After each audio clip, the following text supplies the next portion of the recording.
Hi, I'm Cody Milton from Searcy, Arkansas, and I want to share a few of kind of the staples to my tournament fishing. And for me, that all starts with pre-fishing. And there's really just three main things I'm trying to do, and that's cover the bottom as fast as I can, cover the middle of the water column as fast as I can, and cover the top of the water as fast as I can, depending on seasons and other things like that.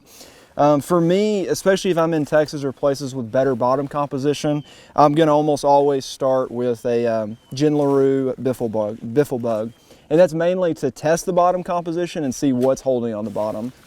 This is a 1 ounce Gin LaRue biffle bug. I had a lot of success on Grand Lake with this earlier in the year. I actually prefer the 11/16, but when they're in 28 and 30 foot like they are out here, this one's kind of the money.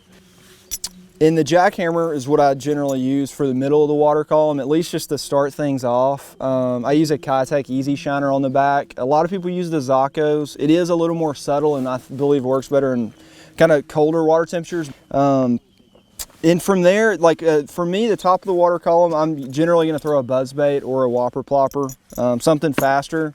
This is made by Accent Fishing. It's the Jacob Wheeler Finesse series. It comes in 5/16, and they also have a full-size version, but I've had a lot more success with the smaller one.